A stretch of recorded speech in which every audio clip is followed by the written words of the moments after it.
AutoCAD 3D ಮಾಡೆಲ್ಗೆ animation ಅಥವಾ walk through video ಬೇಕಾ? ಈ ಕಮಾಂಡ್ ನಿಮಗೆ ಉಪಯುಕ್ತ. ಉದಾಹರಣೆಗೆ ನನ್ನ ಆಟೋಕ್ಯಾಡ್ನಲ್ಲಿ ಒಂದು 3D ಮಾಡೆಲ್ ಇದೆ. ಈ 3D ಮಾಡೆಲ್ಗೆ ನಾನು ಅನಿಮೇಷನ್ ಪ್ರಿಪೇರ್ ಮಾಡಬೇಕು ಅನ್ಕೊಂಡಿದ್ದೀನಿ. ಇದಕ್ಕಾಗಿ ನಾವು ಮುಖ್ಯವಾಗಿ ಎರಡು ವಿಷಯಗಳನ್ನ ನೆನಪಿಟ್ಕೊಳ್ಬೇಕು. ಒಂದು ಪಾತ್ ಮತ್ತು ಇನ್ನೊಂದು ಟಾರ್ಗೆಟ್. ನಾನು ಪಾತ್ ಅನ್ನು ಟಾಪ್ ವ್ಯೂ ಮೂಲಕ ಕ್ರಿಯೇಟ್ ಮಾಡ್ತೇನೆ.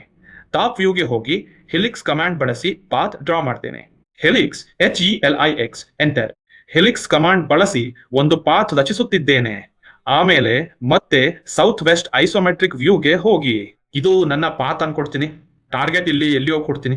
ಸರಿ, ನಾನೀಗ ಅನಿಮೇಷನ್ ಕ್ರಿಯೇಟ್ ಮಾಡಲು ಅನಿಪ್ಯಾತ್ ಕಮಾಂಡ್ ಬಳಸ್ತೀನಿ. ಶಾರ್ಟ್ಕಟ್ ANI ಎಂಟರ್ ಮಾಡಿ. ಆಮೇಲೆ ಇಂಥದೊಂದು ವಿಂಡೋ ಓಪನ್ ಆಗುತ್ತೆ.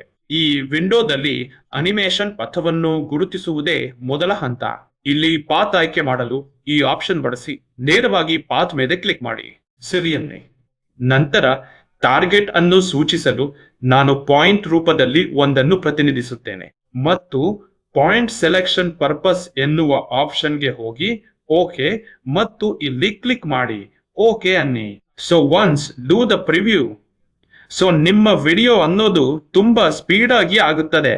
ಹಾಗಾದಾಗ ಇದೇ ಅನಿಮೇಷನ್ ಡಯಲಾಗ್ ಬಾಕ್ಸ್ ನಲ್ಲಿ ಅವಧಿಯನ್ನು ಹೆಚ್ಚಿಸಿ.